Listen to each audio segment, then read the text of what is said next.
وَأَنَّ الْمَسَاجِدَ لِلَّهِ فَلَا تَدْعُوا مَعَ اللَّهِ أَحَدًا وَأَنَّهُ لَمَّا قَامَ عَبْدُ اللَّهِ يَدْعُوهُ إن الحمد لله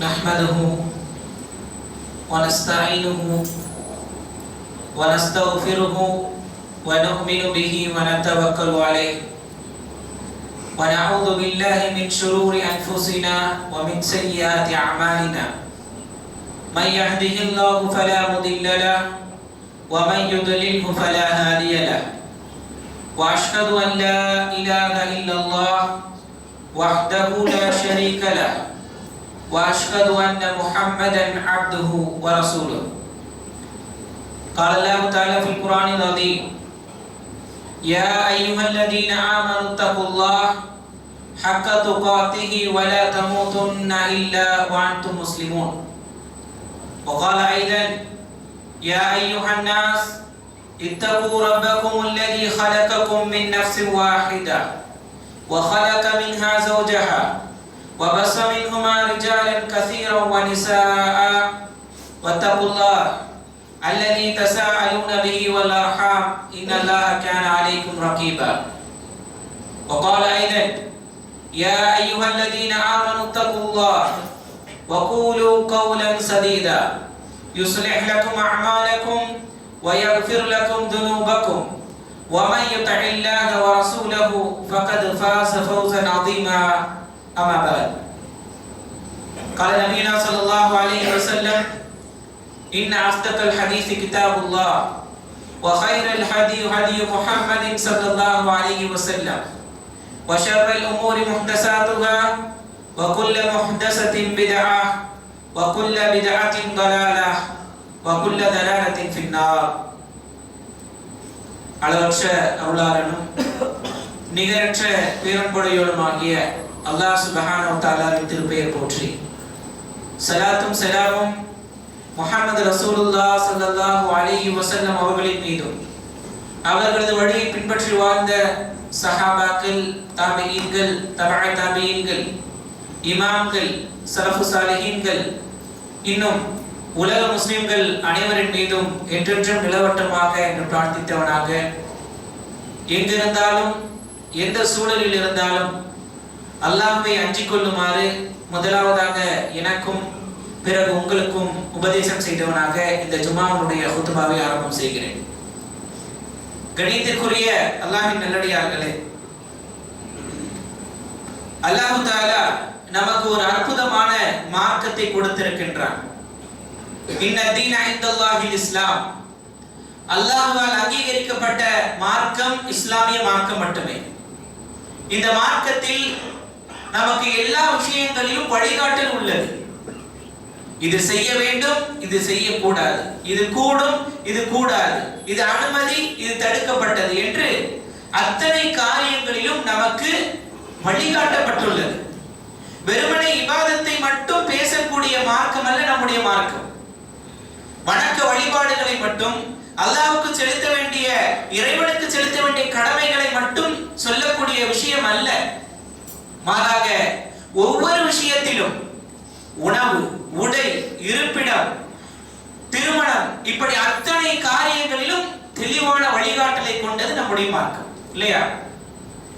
இந்த மார்க்கத்திலே கண்ணியத்திற்குரியவர்களே, ஹலால் ஹராம் என்று அல்லாஹ் தஆலா நிர்ணயித்திருக்கின்றான். நமக்கு சட்டங்களை வகுத்து கொடுத்திருக்கின்றான். இது கூடும், இது கூடாது, இது அனுமதி, இது தடுக்கப்பட்டது. ஹலால் அனுமதி, ஹராம் தடுக்கப்பட்டது. இது அத்தனை காரியங்களிலும் உள்ளது. ஆனால் நம்முடைய மக்கள் பெரும்பாலும், இல்ல மாஷா அல்லாஹ், அல்லாஹ் பாதுகாத்தவர்களை தவிர பெரும்பான்மையான மக்கள் ஹலால் என்பதை இறைச்சிக்காக மட்டும் சுருக்கிக் கொண்டார்கள். ஹலால், இது ஹலால் செய்யப்பட்டதா, ஹலால் செய்யப்பட்ட இறைச்சியா என்று இறைச்சிக்காக மட்டும் ஹலால் ஹராமை சுருக்கி விட்டவர்கள் நிறைய பேர். ஆனால் மார்க்கத்தின் அத்தனை விஷயங்களிலும் ஹலால் ஹராம் உள்ளது. கணியத்திற்குரியவர்களே, உதாரணத்திற்கு குடும்ப வாழ்க்கையில் திருமணம் ஹலால், விபச்சாரம் ஹராம். பலரசம் அத்தனையும் ஹலால், மது ஹராம். அதே போலத்தான் கண்ணியத்திற்குரியவர்களே, பொருளீட்டல், இஸ்லாமிய பொருளீட்டல் என்று எடுத்துக்கொண்டால், பொருளாதாரம் என்று எடுத்துக்கொண்டால் வியாபாரம் ஹலால், வட்டி ஹராம். கண்ணியத்திற்குரியவர்களே, அல்லாஹ் தஆலா அஹல்லல்லாஹுல் பைஅ வ ஹர்ரமர் ரிபா கூறுகின்றான். அல்லாஹ் உங்களுக்கு வியாபாரத்தை ஹலாலாக்கி இருக்கின்றான், வட்டியை ஹராமாக்கி இருக்கின்றான். எப்படி எல்லா விஷயங்களிலும் அல்லாஹ் சுப்ஹானஹு வ தஆலா நமக்கு ஹலால் ஹராமை விதித்திருக்கின்றானோ, அதே போலத்தான் பொருளீட்டலிலும் அஹல்லல்லாஹுல் பைஅ வியாபாரம் ஹலால், வ ஹர்ரமர் ரிபா வட்டி ரிபா ஹராம் என்று அல்லாஹ் தஆலா விதித்திருக்கின்றான். கணிதத்திற்குரியவர்களே, இந்த வட்டியையும் அதனுடைய விபரீதங்களையும் குறித்து தான் ஒரு சில செய்திகளை நாம் இந்த ஜுமா உரையிலே பார்க்க இருக்கின்றோம். கணிதத்திற்குரியவர்களே, ரிபா வட்டி என்பது இது இஸ்லாமிய மார்க்கம் தடுத்த பெரும் பாவங்களிலே ஒன்று. அல்லாஹ் தஆலா அதனுடைய விபரீதங்களை பற்றி சொல்லும்போது, அல்லதீன யாக்குலூன ரிபா, யார் வட்டி உண்கிறார்களோ, லா யகூமுன இல்லா கமா யகூமுல் லதி யதஹப்பதுஹு ஷைத்தான் மினல் மஸ், மறுமையிலே அவர்கள் ஷைத்தான் தீண்டியவன் எப்படி பைத்தியம் பிடித்தவனாக எழுவானோ அப்படி அல்லாமல் எழமாட்டார்கள். பைத்தியம் பிடித்தவர்களாக, ஷைத்தான் தீண்டப்பட்டவன் பைத்தியம் பிடித்தவனாக இருப்பது போல அப்படித்தான் அவர்கள் மறுமையிலே எழுப்பப்படுவார்கள். கேள்வி கணக்குக்காக எழுப்பப்படும் போது அவன் பைத்தியம் பிடித்தவனாக எழுப்பப்படுவான். யார்? வட்டி உண்டவர்கள். இது ஏன்? பிஅதாலிக பிஅன்னஹும் காலு, இது ஏன் தெரியுமா? அவர்கள் சொன்னார்கள், இன்னமல் பைஉ மிஸ்லு ரிபா,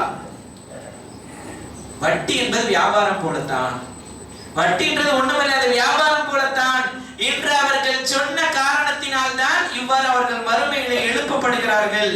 அஹல்லல்லாஹுல் பைஅ வ ஹர்ரமர் ரிபா, இல்ல அப்படி அல்ல, நீங்கள் சொல்லுவது மாதிரி அல்ல. அல்லாஹ் வியாபாரத்தை ஹலாலாக்கி இருக்கின்றான், வட்டி ஹராமாக்கி இருக்கின்றான். வியாபாரத்தில் லாப நஷ்டங்கள் மாறி மாறி வர வாய்ப்புண்டு, ஆனால் வட்டியிலே கொடுத்தால் அதில் அதிகம் தான், அதை பெற்றுக் கொள்வதில் தான், அதில் நஷ்டத்திற்கு வாய்ப்பில்லை. இது வியாபாரம் என்பது இருவரும் பொருந்திக் கொண்ட அடிப்படையில் செய்வது. வட்டியில் பெரும்பாலும் வாங்குபவர் பொருந்திக் கொண்ட அடிப்படையில் செய்வது அல்ல. வட்டி என்பது உறிஞ்சப்படக்கூடியதாக ஏழைகளுடைய ரத்தத்தை அல்லது பொருளாதாரத்தில் நலிவடைந்தவர்களுடைய ரத்தத்தை உறிஞ்சக்கூடிய ஒன்றாக இருக்கிறது. ஒரு காலமும் வியாபாரமும் வட்டியும் ஒன்றாகாது. அஹல்லல்லாஹுல் பைஅ வ ஹர்ரமர் ரிபா, அல்லாஹ் தஆலா சொல்லி காண்பிக்கின்றான். இந்த உபதேசம் வந்த பின்னால் யார் ஃபமன் ஆத, யார் மீண்டும் இந்த வட்டிக்கு திரும்புகிறானோ, ஃபஉலாயிக அஸ்ஹாபுன் நார், அவன் நரகவாசி, ஹும் ஃபீஹா காலிதூன், அதிலே அவன் நிரந்தரமாக இருப்பான். நரகத்திலே அவன் நிரந்தரமானவனாக இருப்பான். எவ்வளவு பெரிய எச்சரிக்கை பாருங்கள். நாம் கேள்விப்பட்டிருப்போம் ஷிர்க்குக்கு நிரந்தர நரகம் என்று. உண்மையில் அப்படித்தான், ஷிர்க்குக்கு நிரந்தர நரகம். ஆனால் வட்டிக்கும் இதே வார்த்தை அல்லாஹ் சொல்கிறான். இதற்கு உலமாக்கள் தஃப்சீர் செய்யும் போது மிக நீண்ட காலம் நரகம். ஈமான் கொண்டவன் ஒரு நாள் அல்ல இல்லை என்றால் ஒரு நாள் சொர்க்கத்திற்கு வருவான். ஆனால் வட்டியில் ஈடுபட்டவன் மிக நீண்ட காலம் நரகத்திலே தண்டனை அனுபவிப்பான். அதனால் தான் அல்லாஹ் தஆலா நிரந்தரம் என்ற ஒரு வார்த்தையை பயன்படுத்துகிறான் என்று தஃப்சீர் செய்கிறார். அப்ப மிக நீண்ட காலம் நரகத்தை பெற்று தரக்கூடிய ஒரு பாவம் வட்டி என்ற பாவம். கண்ணியத்திற்குரியவர்களே, நாம் நினைக்கலாம் வட்டி வாங்குபவர்கள் எல்லாம் நன்றாகத்தானே இருக்கிறார்கள், வட்டி வாங்கினால் பொருளாதாரம் பெருகத்தானே செய்கிறது. ஆனால் யம்ஹகுல்லாஹு ரிபா வ யுர்பிஸ் ஸதகாத், அல்லாஹ் அழுதிட்டு சொல்கிறான். யம்ஹகுல்லாஹு ரிபா, அல்லாஹ் வட்டியை அழிக்கிறான், வ யுர்பிஸ் ஸதகாத், தான தர்மங்களை வளர்க்கிறான். அல்லாஹ் வட்டியை அழிக்கிறான் என்று சொல்கிறான். இப்ப எப்படி அதுல பரக்கத் இருக்கும்? பரக்கத் இல்லாமல் அல்லாஹ் அழித்து விடுவான். பார்ப்பதற்கு பொருளாதாரம் இருப்பது போல தோன்றும், ஆனால் உண்மையான பரக்கத் இருக்காது. மன நிம்மதியோ, குடும்ப சூழலில் நிம்மதியோ, உடல் ஆரோக்கியத்தில் நிம்மதியோ, இப்படி ஏதோ ஒரு வகையில் அவன் பரக்கத்தை இழந்தவனாக இருப்பான். கண்ணியத்திற்குரியவர்களே, இன்னும் அந்த பாவத்தை பற்றி அல்லாஹ் சொல்கிறான் பாருங்கள். ஃபஇல்லம் தஃஅலு ஃபஅதனு பிஹர்பின் மினல்லாஹ். வட்டியை விட்டு விடுங்கள் என்று அல்லாஹ் சொல்கிறார். வட்டியை விட்டு விடுங்கள். அப்படி நீங்கள் செய்யவில்லை என்றால் ஃபஅதனு பிஹர்பின் மினல்லாஹ், அல்லாஹ்வோடு போர் பிரகடனம் செய்வதற்கு நீங்கள் தயாராகுங்கள். அல்லாஹ்வோடு போர் பிரகடனம் செய்ய முடியுமா? சுப்ஹானல்லாஹ். அல்லாஹ் ரப்புல் ஆலமீன், அந்த ரப்புல் ஆலமீன் சொல்கிறான், நீ என்னோடு போர் பிரகடனம் செய்ய தயாராகிக்கொள். வட்டியை நீ விடவில்லையா, என்னோடு நீ போர் பிரகடனம் செய்வதற்கு நீ தயாராகிக்கொள் என்று அல்லாஹ் தஆலா சொல்கிறான். இவ்வளவு பெரிய பாவம். இப்படிப்பட்ட ஒரு வார்த்தை ஷிர்க் கூட அல்லாஹ் சொல்லவில்லை. அல்லாஹ்வோடு போர் பிரகடனம் செய்யுங்கள் இந்த ஒரு வார்த்தை அல்லாஹ் ஷிர்க்குக்கு கூட பயன்படுத்தவில்லை. அவ்வளவு பெரிய வார்த்தை அல்லாஹ் தஆலா சொல்லி காண்பிக்கின்றான். கண்ணியத்திற்குரியவர்களே, இன்னும் வட்டியினுடைய மோசமான விபரீதத்தை ரசூல் ஸல்லல்லாஹு அலைஹி வஸல்லம் அவர்கள் சொல்கிறார்கள். அஹ்மது தபரானியிலே சஹீஹான ஹதீஸாக பதிவு செய்யப்படுகிறது. திர்ஹமுன் ரிபா, ஒரு திர்ஹம் வட்டி என்பது, திர்ஹமுன் ரிபா, ஒரு திர்ஹம் வட்டி என்பது, யஅகுலுஹு ரஜுல், ஒரு மனிதன் அதை சாப்பிடுகிறானே, வஹுவ யஅலமு அஷத்து இன்தல்லாஹ், அவன் அறிய வேண்டாமா இது அல்லாஹ்விடத்திலே மிக மோசமானது. இதை விட எதை விட தெரியுமா?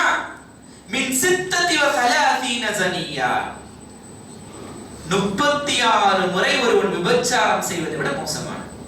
அல்லாஹு அக்பர். ஒரு திர்ஹம் வட்டி என்பது அல்லாஹ்விடத்திலே ஒருவன் 36 முறை விபச்சாரம் செய்வதை விட மோசமானது என்று அல்லாஹ்வின் தூதர் ஸல்லல்லாஹு அலைஹி வஸல்லம் அவர்கள் குறிப்பிடுகிறார்கள். இவ்வளவு பெரிய பாவம். நம்மிடம் கேட்டால் நாம் சொல்லுவோம் வட்டி பெரும்பாவமா விபச்சாரம் பெரும்பாவமா? இரண்டுமே பெரும்பாவங்கள் தான். ஆனால் ஒப்பீட்டு ரீதியில் எது பெரியது என்று கேட்டால், உதாரணத்துக்கு ஒருவர் வட்டியில் ஈடுபட்டுக் கொண்டிருக்கிறார், இன்னொருவர் விபச்சாரம் செய்து கொண்டிருக்கிறார். இவர்களில் யார் பெரிய பாவி என்று கேட்டால் நாம் எடுத்த எடுப்பில் சொல்லிவிடுவோம், யார் விபச்சாரம் செய்யக்கூடியவர் தான், இல்லையா? ஏன்? அது மானக்கேடான விஷயம் என்பது நமக்கு கண்கூடாக தெரிகிறது. வட்டி ஈடுபடுவரை அது ஒரு சாதாரண நிலைதான் என்று கடந்து சென்று விடுவோம். ஆனால் அப்படி அல்ல சகோதரர்களே. அல்லாஹ் தஆலா, அல்லாஹ்வுடைய ரசூல் ஸல்லல்லாஹு அலைஹி வஸல்லம் அவர்கள் சொல்லி காண்பிக்கிறார்கள், ஒரு திர்ஹம் வட்டி என்பது 36 முறை விபச்சாரம் செய்வதை விட மோசமானது. அவ்வளவு பெரிய பாவம் வட்டி என்பது. இன்னும் இதனுடைய கொடுமையை உணர வேண்டுமா? இன்னொரு ஹதீஸை கேளுங்கள். தபரானியிலே பதிவு செய்யப்படக்கூடிய ஒரு ஹதீஸ், சஹீஹ் என்று இமாம் அல்பானி ரஹிமஹுல்லாஹ் குறிப்பிடுகின்றார்கள். என்ன?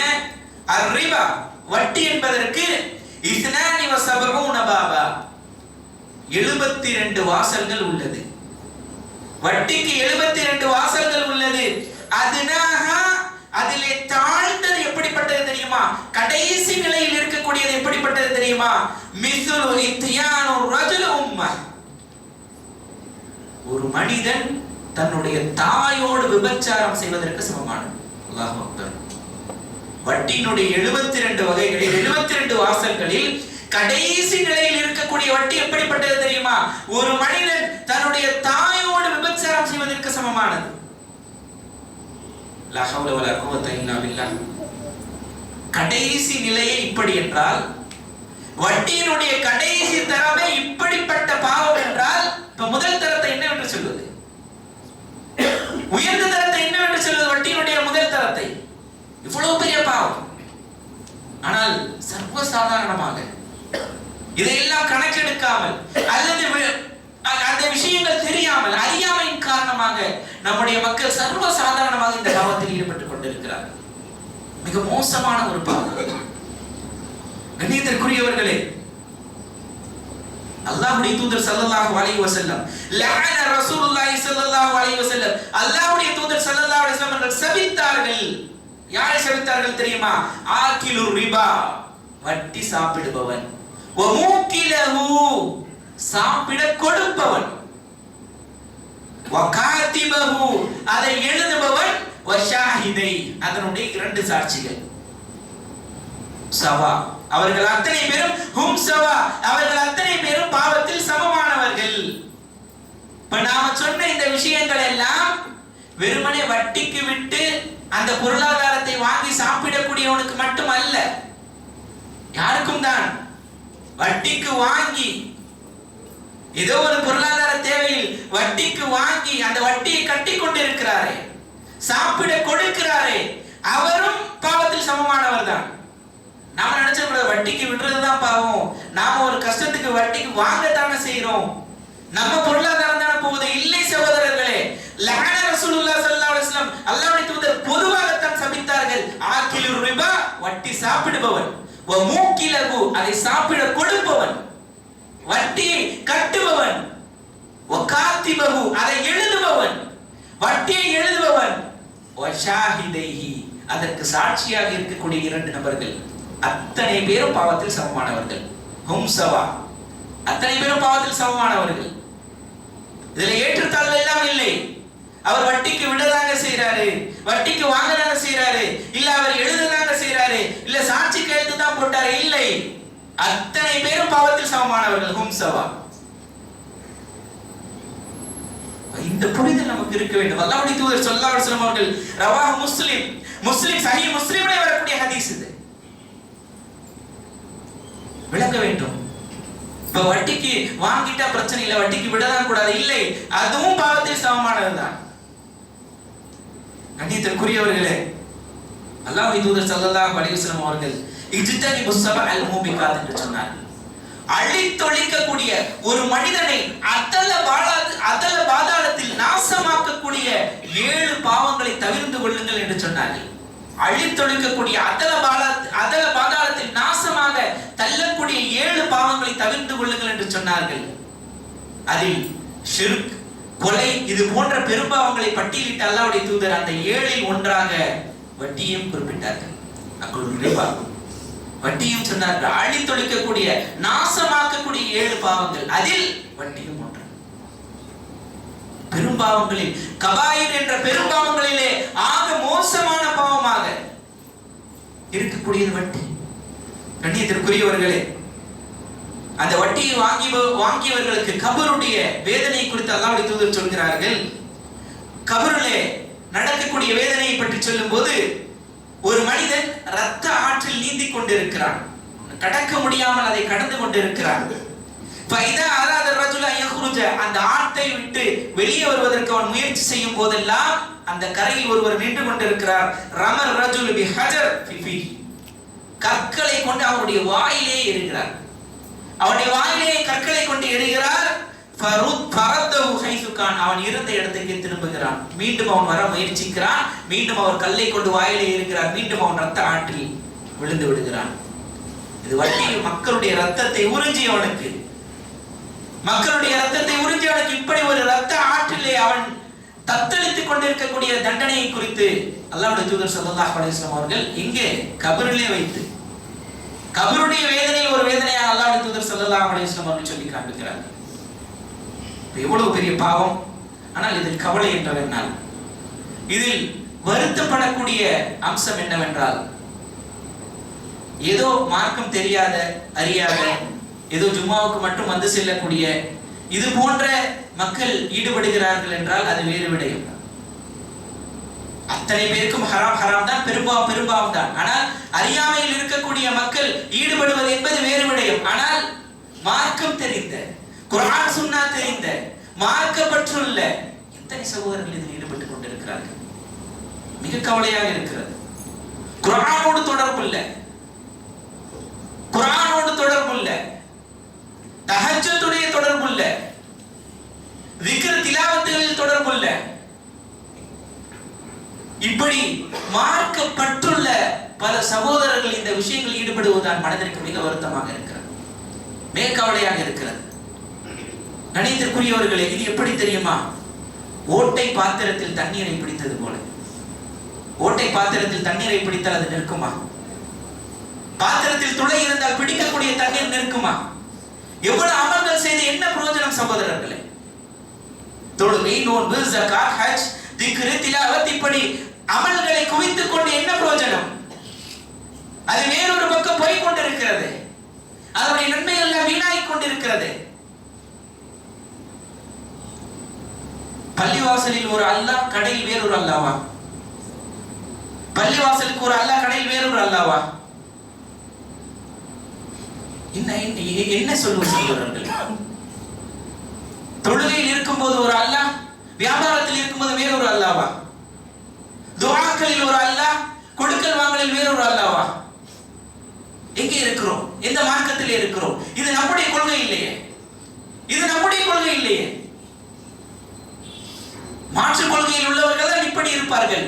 அவர்களுடைய வழிபாட்டு தளத்தில் இருக்கும் போது பக்தி பரவசமாக கண்ணியமாக இருக்கக்கூடிய நபர்கள் வெளியே வந்துவிட்டால் அந்த பக்தி எல்லாம் காணாமல் போய்விடும், அந்த இறையச்சம் எல்லாம் இல்லாமல் போய்விடும். அப்படியானா அப்படி அல்லாஹ்வை நம்பிக்கை கொண்டுள்ளோம், அப்படியா நம்முடைய ஈமான் இருக்கிறது?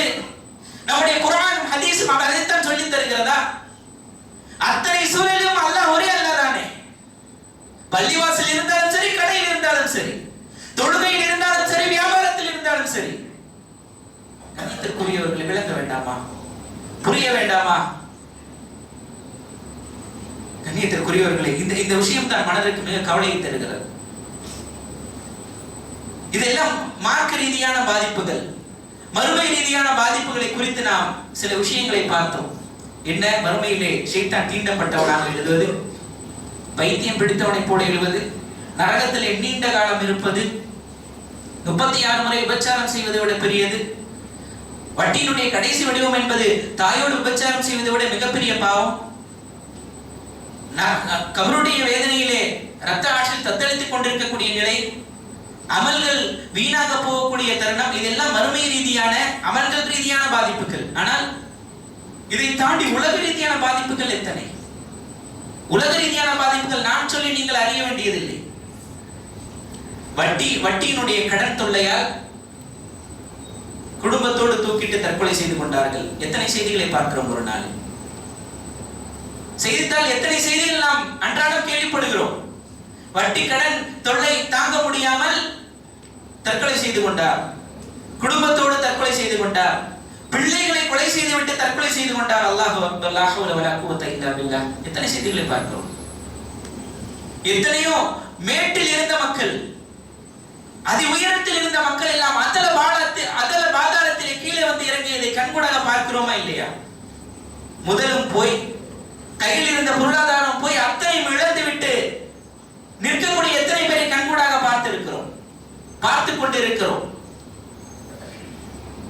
பல செய்திகள் இருந்தாலும் ஒரே ஒரு செய்தி, கிட்டத்தட்ட ஒரு சில மாதங்களுக்கு முன்னால் நடந்த விஷயம். நம்முடைய சென்னை திருமங்கலத்திலே கணவர் பெரிய ஒரு மருத்துவர், மனைவி வழக்கறிஞர், 2 மகன்கள் வட்டி கடன் தொல்லை தாங்க முடியாமல் குடும்பத்தோடு தூக்கிட்டு தற்கொலை செய்து கொண்டார்கள். இந்த மாதிரி எத்தனை செய்திகளை சொல்ல, எத்தனை செய்திகளை நாம் எடுத்துக்கொண்டு பார்ப்பது. இது தனிநபர் ரீதியான பாதிப்புகள். எவ்வளவு பெரிய நிலையில் இருந்தாலும் இந்த தொல்லை தாங்க முடியாமல் எத்தனையோ பேர் தங்களுடைய உயிரை மாய்த்துக் கொண்டார்கள். இன்னும் நமக்கு படிப்பினை பெற வேண்டாமா இந்த விஷயங்களில் இருந்து? நான் எல்லாம் அப்படி, நான் எல்லாம் இப்படி இல்லை. அல்லாஹ் நாடினான் என்றால் ஒரு நிமிடத்தில் சுருட்டி விடுவான். இன்றைக்கு நாம் நினைத்துக் கொண்டிருக்கிறோம், நான் என்னுடைய உடல்நிலை நன்றாக இருக்கிறது, என்னுடைய பொருளாதாரத்தை நான் வியாபாரத்தை கொண்டு இந்த வட்டி எல்லாம் அடைத்து விடுவேன். அல்லாஹ் ஒரு நரம்பை பிடித்து விட்டான் என்றால் என்ன செய்வது? முடங்கி கிடந்தோம் என்றால் யார் கட்டுவது? கண்ணியத்திற்குள் யோசிக்க வேண்டாமா? சிந்திக்க வேண்டாமா? இதெல்லாம் உலக ரீதியான தனிநபர் ரீதியான பாதிப்புகள், மன அழுத்தம், உளச்சோர்வு. இதெல்லாம் எத்தனை பேரிடம் பார்க்க முடிகிறது? இந்த காரணத்தால் மக்களை சந்திக்க முடியாத நிலை, மக்களை சந்திக்க முடியாத நிலையில் பல பேர் பள்ளிவாசலை விட்டு தூரமாகிறார்கள். எத்தனை பேரை பார்க்கிறோம்? இதெல்லாம் மிகப்பெரிய பாதிப்புகள் சகோதரர்களே. அது மட்டுமல்லாமல் பொருளாதார ரீதியாக விலைவாசி ஏற்றம், சமூகத்துடைய பொருளாதாரத்திலேயே அந்த மந்த நிலை, இது எல்லாவற்றிற்கும் இந்த வட்டி பொருளாதாரம் காரணம். அடிமட்ட மக்கள் அடிபட்டுக் கொண்டே செல்வதற்கு இந்த வட்டி பொருளாதாரம் காரணம். இதெல்லாம் உலக ரீதியான பாதிப்புகள். அது ஓரிரு விஷயங்கள். கணியத்திற்குரியவர்களே, இந்த வட்டியினுடைய நவீன வடிவங்களில் ஓரிரண்டை நாம் தெரிந்து கொள்ள வேண்டும். அந்த வட்டியினுடைய நவீன வடிவங்கள். வட்டி என்றால் அன்பிற்குரியவர்களே, கொடுத்ததற்கு கொடுத்தது, இதை தாண்டி மேற்கொண்டு எது வந்தாலும் அது வட்டி. அவ்வளவுதான். நீங்கள் இலகுவாக புரிந்து கொள்ள வேண்டும் என்றால், கொடுத்ததற்கு கொடுத்தது சரிசமமாக இருந்தால் அல்ஹம்துலில்லாஹ், அதை தாண்டி வேறு என்ன வந்தாலும் அது வட்டி. அது பொருளாதாரமாக தான் இருக்க வேண்டும். 1000 ரூபாய் கொடுத்த 1200 பெற்றுக்கொண்டால் தான் வட்டி என்பது அல்ல. அதை தாண்டி நான் உனக்கு 1000 ரூபாய் தருகிறேன், எனக்காக சிபாரிசு செய் என்று சொன்னாலும் அது வட்டி தான். கொடுத்ததற்கு கொடுத்ததை தாண்டி வேறு என்ன எதிர்பார்க்கப்பட்டாலும் அது வட்டி. கணிதத்திற்குரியவர்களே, அதில் உதாரணத்திற்கு இன்று நாம் வங்கியிலே பணத்தை போடுகிறோம், அந்த பணத்திலிருந்து வட்டி வருகிறது. இதை வாங்கி சாப்பிடக்கூடியவர்கள் எத்தனை பேர்? வட்டியுடைய பொருளாதாரம். இதை வாங்கி சாப்பிடக்கூடியவர்கள் எத்தனை பேர்? இன்னும் பேங்குடைய அந்த பொருளாதாரத்தை நம்பி லட்சக்கணக்கில் பணத்தை போட்டுவிட்டு அதனுடைய பொருளாதாரத்தை வாங்கி சாப்பிட்டுக் கொண்டிருப்பவர்கள், அதை நம்பியே வாழ்க்கையை ஓட்டிக் கொண்டிருப்பவர்களும் இருக்கிறார்கள். இதை என்ன என்று சொல்வது? கணிதத்திற்குரியவர்களே, இதை தவிர்ப்பதற்கு அழகான வழி உண்டு. வேண்டாம் என்று எழுதி கொடுக்கலாம், அல்லது சேமிப்பு கணக்காக இருப்பதை நடப்பு கணக்காக, சேவிங்ஸ் அக்கவுண்டை கரண்ட் அக்கவுண்டாக மாற்றலாம். இதெல்லாம் பல வழிவகைகள் உண்டு. அதற்கு மேற்கொண்டு கட்டாயமான தருணத்தில் வரக்கூடிய பணத்தை எடுக்காமல் இருப்பதுதான் சாலச் சிறந்தது. ஏன்? அது அவனுடைய பணம், நம்முடைய பணம் அல்ல. அதை எடுக்காமல் இருப்பது சாலச் சிறந்தது. அப்படியே ஒரு கட்டத்தில் வேறு வழி இல்லாமல் எடுத்து விட்டால் அதை பயன்படுத்தக்கூடாது. அதை ஏழைகளுக்கு ஏதோ ஒரு வகையில் கொடுத்து விட வேண்டும், நன்மை எதிர்பார்க்காமல். இப்ப கணியத்திற்குரியவர்கள், அதே போல லீஸ் என்ற அடிப்படையில் ஒத்திக்கு இருப்பது, போகியம், குத்தகை, ஒத்தி, இப்படி பல பெயர்கள் உண்டு. எப்போதுமே வட்டிக்கு பல பெயர்கள் இருக்கும். அப்படி இருக்கக்கூடிய லீஸ், இது வட்டி, தெளிவான வட்டி, இதுல சந்தேகமே இல்லை. வாடகைக்கு இருப்பது ஹலால், ஒத்திக்கு இருப்பது ஹராம். ஏன்? கொடுத்த 5 லட்சம் ரூபாய் மீண்டும் நமக்கு திரும்ப வரப்போகிறது. இடையில் அந்த வீட்டை பயன்படுத்திய அந்த வாடகை கணக்கெல்லாம் அதெல்லாம் நீங்கள் சாப்பிட்ட வட்டி. ஒருவர் 5 லட்சம் ரூபாயை கொடுக்கிறார், மீண்டும் 5 லட்சம் ரூபாய் பெற்றுக் கொள்கிறார். இடையில் அந்த வீட்டுக்கு உதாரணத்திற்கு மாதம் 5000 ரூபாய் என்று வாடகை வைத்துக் கொள்ளுங்களேன். ஒரு வருடத்திற்கு 60000 ரூபாய். அந்த 60000 ரூபாய் என்ன? அந்த வாடகை கொடுக்காமல் இருந்தோம் அல்லவா, அது வட்டி, தெளிவான வட்டி. அது லீஸ் என்பது இதுவும் வட்டி சார்ந்த விஷயம்தான். இதில் பொடுவோக்காக, அசால்ட்டாக பெரும்பான்மையான மக்கள் ஈடுபட்டு விடுகிறார்கள். இல்லை, இது வட்டி, தெளிவான வட்டி. என்ன மாற்று ஏற்பாடு? என்ன? வாடகைக்கு இருந்து விட்டு செல்வோம், அல்லாஹ் கொடுத்ததை கொண்டு வாடகைக்கு இருந்து விட்டு செல்வோம். கணியத்திற்குரியவர்களே, அதே போல இருப்பதுதான் இந்த இஎம்ஐ என்று சொல்லக்கூடியது. நவீன வடிவங்களுடைய வட்டி என்ற அடிப்படையில் ஒரு சில செய்திகளை பார்க்கிறோம். EMI, easy monthly instalment. இன்னைக்கு இந்த இஎம்ஐ வந்த காரணத்தினால் அனாவசியமாக, தேவையில்லாத, நமக்கு அடிப்படை இல்லாத பல பொருட்களை வாங்கி குவித்துக் கொண்டிருக்கிறார்கள் மக்கள். அது அவர்களுக்கு தேவைப்படாது, அல்லது அது அவருடைய நிலையை தாண்டி இருக்கும். அதை தேவையில்லாமல் வாங்கி போடக்கூடியவர்களாக இந்த இஎம்ஐயில் மக்கள் ஈடுபட்டுக் கொண்டிருக்கிறார்கள். நீங்கள் சொல்லலாம், என்ன மாதம் மாதம் ஒரு பொருளாதாரத்தை கட்டுகிறோமே, அவ்வளவுதானே, மொத்தமா காசு கொடுத்து வாங்குறதுக்கு பதிலாக மாதம் மாதம் கட்டுகிறோம், அவ்வளவுதான். இல்லை, அந்த ஒப்பந்தத்தில் நீங்கள் கையெழுத்திடுகிறீர்கள் நினைக்கிறீர்களா? அந்த ஒப்பந்தத்தில் நீங்க அதுல டிக் போடுறீங்க பாத்தீங்களா, அதுதான் வட்டி. என்ன? அதுல தெளிவாக குறிப்பிடப்பட்டிருக்கும், மாதந்தோறும் இதை கட்ட தவறினால் வட்டியை கட்ட வேண்டும். அதற்கு கையெழுத்திடுகிறீர்கள் அல்லவா? எப்படி ஒரு முஸ்லிம் வட்டியை கட்டுவேன் என்று கையெழுத்திட முடியும்? நான் கொடுக்க தவறினால் வட்டியை கட்டுவேன். மன் ரஆ மின்கும் முன்கரன் ஃபல்யுகையிர் பியதிஹி. அல்லாஹ்வுடைய தூதர் சொன்னார்கள், உங்களிலே ஒருவர் தவறை கண்டால் கரத்தால் தடுக்கட்டும், அல்லது நாவால் தடுக்கட்டும், அல்லது உள்ளத்தால் வெறுத்து ஒதுக்கட்டும். அவன் வட்டிக்கு வாங்கல் என்று கூப்பிடுகிறான், அதை உள்ளத்தால் வெறுத்து ஒதுங்க வேண்டியதான் ஈமானுடைய கடைசி நிலை. அதை விட்டுவிட்டு நான் தர ஒற்றுக்கொள்கிறேன் என்று எப்படி ஒரு மூமின் சைன் போட முடியும்? இஎம்ஐ என்பது வட்டி. அதில் அவர் கொடுக்கக்கூடிய வட்டி இல்லாமல் ஒரு இஎம்ஐ இருந்தால், ஒருவர் பொருளாதாரத்தை கொடுக்கிறார், நீங்க மாதம் மாதம் கொடுங்கள், வட்டி இல்லை என்று இருந்தால் அது ஹலால். ஆனால் இன்றைக்கு இருக்கக்கூடிய அத்தனை இஎம்ஐ சிஸ்டம்களும் வட்டியில் தான் இயங்கிக் கொண்டிருக்கிறது. கட்ட தவறினால் வட்டி விடும் கட்டாயமாக. அது எதாக இருக்கலாம். கணியத்திற்குரியவர்களே, அதே போல அதற்கு என்ன செய்வது? மாற்று ஏற்பாடு என்ன? கொஞ்சம் கொஞ்சமாக சேமித்து வைத்து நீங்கள் வாங்கலாம். சேமித்து வைத்து வாங்கினால் நீங்கள் இஎம்ஐயில் வாங்குகின்ற பணத்தை விட குறைவாகத்தான் இருக்கும். சேமித்து வைத்து வாங்கலாம். போலதான் இந்த home loan, car loan, business loan, personal loan, எத்தனை லோன்கள். நம்ம இன்னைக்கு சாதாரணமா போனை வைக்க முடியல, எடுத்தவொடனே டக்குன்னு ஒரு கால் வரும், சார் நாங்க இந்த பேங்க்ல இருந்து பேசுறோம், நீங்க லோன் வாங்கிக்கிறீங்களா? நம்ம கேட்கவே இல்லை. இப்படி ஷைத்தான் அளவு இருக்கிறான் பாருங்க, நிலை எப்படி இழுத்து கொண்டு போகுது பாருங்க. நாம் கேட்கவே இல்லை, அதுவாக போன் வருகிறது, உங்களுக்கு 5 லட்சம் ரூபாய் உடனே தருவதற்கு நாங்கள் தயாராக இருக்கிறோம், உங்களுக்கு 10 லட்சம் ரூபாய் ஒன்றுமே நீங்கள் எதுவுமே கொடுக்க வேண்டியதில்லை, 10 லட்சம் ரூபாய் உங்களுடைய அக்கௌண்டில் உடனே ஏறிவிடும். சரின்னு சொல்லுங்க. எப்படி? அனைத்திற்குரியவர்களே, தெளிவான வட்டி. ஆனால் நம்முடைய மக்கள் அப்போது ஒரு சோதனை, பொருளாதார தேவை ஒன்று இருக்கும், ஒரு கால் வரும், உடனே அதில் விழுந்து விடக்கூடியவர்கள் எத்தனை பேர். இது போன்ற கால்கள் வந்தால் உடனே கட் பண்ணிருங்க. வேற பேச்சே இருக்கக்கூடாது, வேற பேச்சே இருக்கக்கூடாது. நாங்கள் இந்த பேங்க்ல இருந்து பேசுறோம், உங்களுக்கு பர்சனல் லோன் வேணுமா? நீங்க எந்த பதிலும் சொல்ல வேண்டியதில்லை, பதில் சொல்ல வேண்டிய என்பது உங்களுக்கு கட்டாயமா? நாம போன் பண்ணோம், அப்படியே கட் பண்ணிட்டு அந்த போனை வச்சிருங்க. இல்ல உங்களுக்கு வாய்ப்பு கிடைத்தால் அதை தாவாவுடைய வழிமுறையாக பயன்படுத்துங்கள். எங்களுடைய மார்க்கம் வட்டியை தடை செய்கிறது, வட்டிக்கு இவ்வளவு பாதிப்புகள் உண்டு என்று உங்கள் தாவாவுடைய வழிமுறையாக பயன்படுத்துங்கள். இல்லையா உடனே போன வச்சிருங்க. இதற்கு என்ன மாற்று ஏற்பாடு? இந்த home loan, business loan, personal loan, இது எல்லாம் தவிர்த்து இருக்க வேண்டும். இது போன்ற கால்களை எடுக்காமல் இருப்பது, அல்லது மாற்று ஏற்பாடு, வட்டி இல்லா கடன் கிடைக்கக்கூடிய இடங்களை பார்த்து அதற்குண்டான தேவைகளை பார்த்து அணுகுவது. நிறைய இடங்கள் அல்ஹம்துலில்லாஹ் தற்போது செயல்பட்டு வருகிறது. இப்போதுதான் கொஞ்சம் கொஞ்சமாக ஆரம்பிக்கப்பட்டு ஒரு குறிப்பிட்ட தொகையில் நடந்து கொண்டிருக்கிறது. வட்டி இல்லா கடன் திட்டத்தில் நகையின் பேரின் அடிப்படையில் அல்லது இந்த விஷயங்களை கொண்டு உங்களுடைய தேவைகளை பூர்த்தி பண்ண முடியுமா என்று பாருங்கள். அதே போல இந்த டியூ, அதாவது அந்த இஎம்ஐ லோன், இது சார்ந்த விஷயங்கள் தான் இந்த டியூ. வாகனத்தை டியூவுக்கு எடுத்து ஓட்டுவது, இதுவும் வட்டியில் உள்ளதுதான். அந்த டியூவை அவர் கட்டவில்லை என்றால் வட்டியிலேயே அந்த வாகனம் மூழ்கி போய்விடும். வாகனத்தை ஒரு கட்டத்தில் எடுத்துக்கொண்டு சென்று விடுவார்கள். முதலும் போய் வட்டியும் போய் இருக்கக்கூடிய சூழல். இதுவும் ஹராம், வட்டி சார்ந்த விஷயம் தான். என்ன மாற்று ஏற்பாடு? பைத்து ஜகாத்.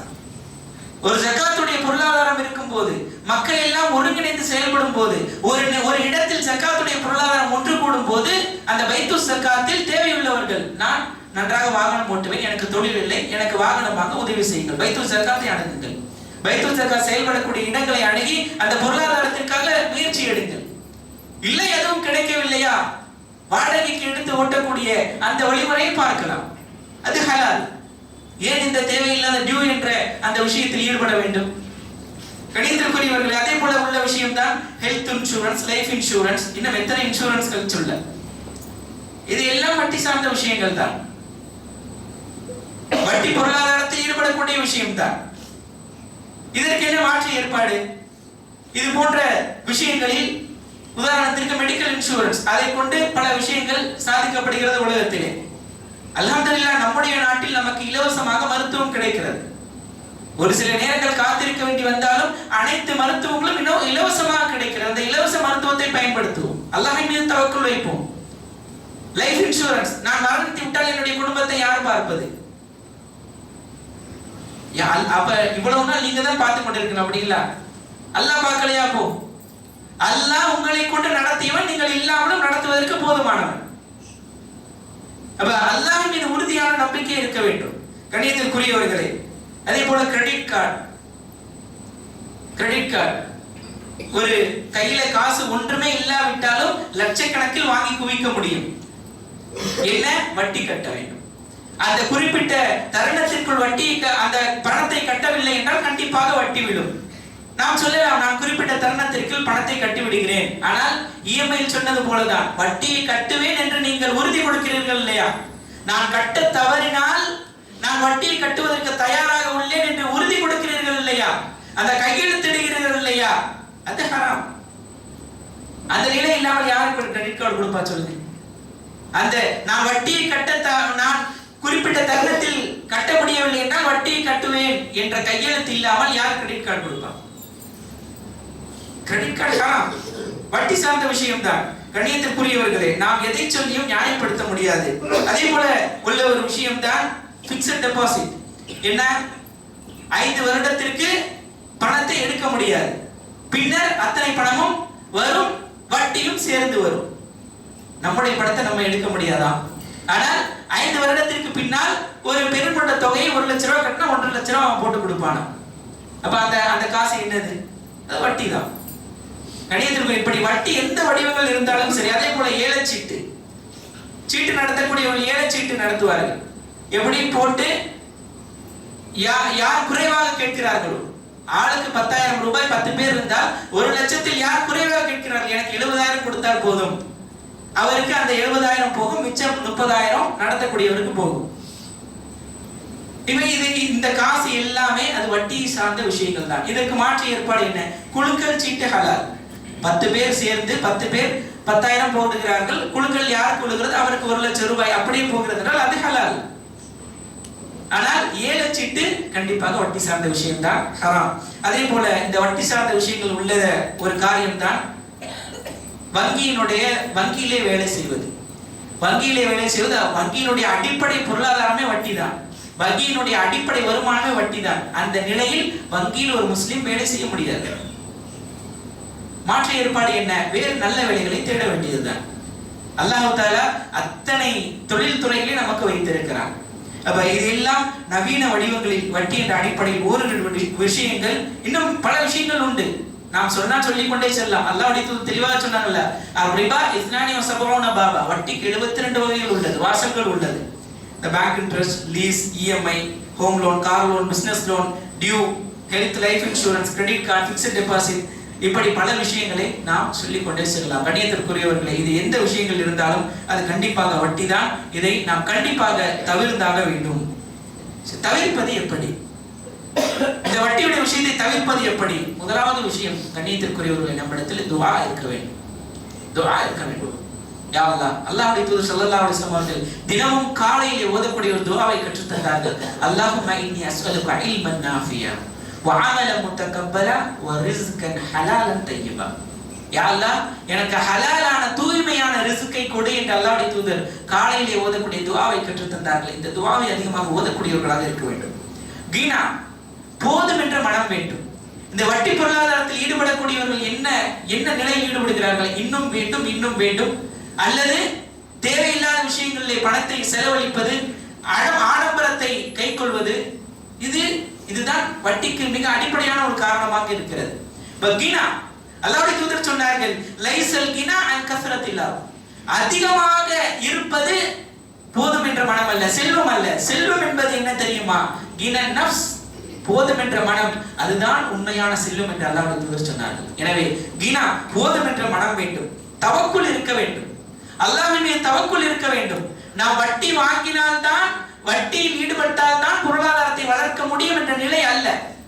தவக்குல் இருந்தால் அல்லாஹ்வுடைய தூதர் சொல்கிறார்கள், பாருங்கள், லவ் அன்னக்கும் தவக்கல்தும் அலல்லாஹ், அல்லாஹ்வின் மீது நீங்கள் உண்மையான தவக்குலாக தவக்குல் வைத்தால் லரஸகக்கும் கமா யர்ஸுகுத் தய்ர், பறவைக்கு உணவளிப்பது போல அல்லாஹ் உங்களுக்கு உணவளிப்பான். பறவைக்கு ரிஸ்க் கொடுப்பது போல அல்லாஹ் உங்களுக்கு ரிஸ்க் கொடுப்பான். அது என்ன செய்கிறது? வெறும் வயிற்றோடு போகிறது, வயிறு நிரம்ப திரும்ப வருகிறது. இப்படி அல்லாஹ் ரிஸ்க் கொடுப்பான் தவக்குல் இருந்தால். அப்ப கணியத்திற்குரியவர்களை, வட்டியில் ஈடுபட்டால் தான் பொருளாதாரத்தை வளர்க்க முடியும் என்ற எண்ணம் நிச்சயமாக இருக்கக்கூடாது. அதே போல கடனை பற்றிய அச்சம் இருக்க வேண்டும். வட்டி பெரும்பாலும் கடனில் தான் வருகிறது. கடனை பற்றிய பயம் இருக்க வேண்டும். ஒரு முறை அல்லாஹ்வுடைய தூதர் ஸல்லல்லாஹு அலைஹி வஸல்லம் அவர்கள் இருந்தார்கள். திடீரென்று எழுந்து உட்கார்ந்தார்கள். எழுந்து தலையிலே இப்படி கையை வைத்துக் கொண்டு எழுந்து உட்கார்ந்தார்கள். எழுந்து உட்கார்ந்து சொன்னார்கள், மாதா நுஸ்ஸில மினஷ் ஷதீத், எவ்வளவு கடுமையான ஒரு சட்டம் இறக்கப்பட்டுள்ளது என்று சொன்னார்கள். ஃபகஷஃபுனா வ ஃபஸிஅனா, சஹாபாக்கள் சொல்கிறார்கள், நாங்கள் பயந்தோம், நாங்கள் பயந்து விட்டோம், நாங்கள் எதுவுமே அல்லாஹ்வுடைய தூதரிடத்திலே பேசவில்லை. பின்பு அடுத்த நாள் நிலைமை சீரான பிறகு வந்து கேட்டோம், யா ரசூலுல்லாஹ், கடுமையான சட்டம் என்று சொன்னீர்களே, என்ன சட்டம் இறக்கப்பட்டது? அல்லாஹ்வுடைய தூதர் சொன்னார்கள், வல்லதி நஃப்ஸி பியதி லவ் அன்ன ரஜுலன் குத்தில ஃபீ சபீலில்லாஹ் சும்ம உஹிய சும்ம குத்தில சும்ம உஹிய சும்ம குத்தில, ஒரு மனிதன் அல்லாஹ்வுடைய பாதையில் கொல்லப்படுகிறான், பிறகு உயிர் கொடுக்கப்படுகிறான், பிறகு கொல்லப்படுகிறான், பிறகு உயிர் கொடுக்கப்படுகிறான். இப்படி இருக்கக்கூடிய ஒரு மனிதனாக இருந்தாலும் அலைஹி தைனுன், அவனிடத்திலே கடன் இருக்கும் பட்சத்திலே மா தஹலல் ஜன்னா ஹத்தா யுக்தா அன்ஹு தைனு, அவனுடைய கடன் அடைக்கப்படும் வரை அவன் சொர்க்கத்தில் நுழைய முடியாது. ஷஹீதுடைய அந்தஸ்து நமக்கு தெரியும். ஒரு ஒரு துளி ரத்தம் கீழே விழுவதற்குள் அவனுடைய பாவங்கள் அத்தனை மன்னிக்கப்படும் என்று. ஆனால் கடனில் ஈடுபட்டவனுடைய பாவங்கள் கடன் தீர்க்கப்படாத வரை அவன் எத்தனை முறை ஷஹீதானாலும் அவன் சொர்க்கம் செல்ல முடியாது என்று அல்லாஹ் சொன்னார்கள்.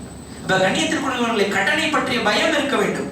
கடனை பற்றிய 2 தீனார் கடன் இருந்தவருக்கு அல்லாஹ்வுடைய தூதர் தொழ வைக்க மாட்டேன் என்று சென்றார்கள்.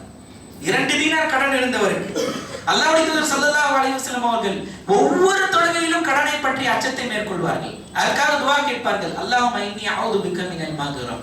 யா அல்லாஹ், கடனை விட்டு எனக்கு பாதுகாப்பு கொடு. தொழுகையுடைய அத்தஹியாத்துடைய கடைசி இருப்பில் அல்லாஹும்ம இன்னி அஊது பிக்க மினல் மக்ரம். யா அல்லாஹ், கடனை விட்டு எனக்கு பாதுகாப்பு கொடு. ஆயிஷா ரலியல்லாஹு அன்ஹா கேட்கிறார், யா ரசூலல்லாஹ், அதிகமாக கடனை பற்றி பாதுகாப்பு தேடுகிறீர்களே, என்ன காரணம்? அல்லாஹ்வுடைய தூதர் சொன்னார்கள், ஒருவன் கடனில் ஈடுபட்டு விட்டால் பொய் சொல்லுகிறான், வாக்குறுதிக்கு மாறு செய்கிறான். அப்ப கடனை பற்றிய பயம், அச்சம் இருக்க வேண்டும். எடுத்த எடுப்புக்கெல்லாம் உடனே கடனில் ஈடுபட்டு விடுவது, இது போன்ற நிலை நம்ம இடத்துல இருக்கக்கூடாது. கண்ணியத்திற்கு ஒரு ஆடம்பரத்தை தவிர்க்க வேண்டும். நாம அனாவசியமான செலவுகளை குறைக்க வேண்டும். அதே போல வட்டி இல்லா கடன், செல்வந்தர்கள் வட்டி இல்லா கடன் கொடுக்க முன்வர வேண்டும். செல்வந்தர்கள், அல்லாஹ்வுடைய தூதர் ஸல்லல்லாஹு அலைஹி வஸல்லம் ஒரு ஹதீஸை சொன்னார். ஒரு மனிதன் மறுமையில் எழுப்பப்படுகிறான். என்ன நன்மை இருக்கிறது? அவன் சொன்னான், நான் கடன் கொடுக்கக்கூடியவனாக இருந்தேன், செல்வந்தர்களுக்கு அவகாசம் கொடுத்தேன், ஏழைகளை மன்னித்து விட்டு விட்டேன்.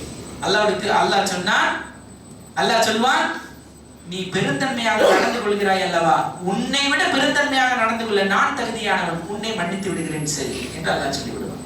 அப்ப வட்டி இல்லா கடன் கொடுப்பதற்கு செல்வந்தர்கள் முன்வர வேண்டும்.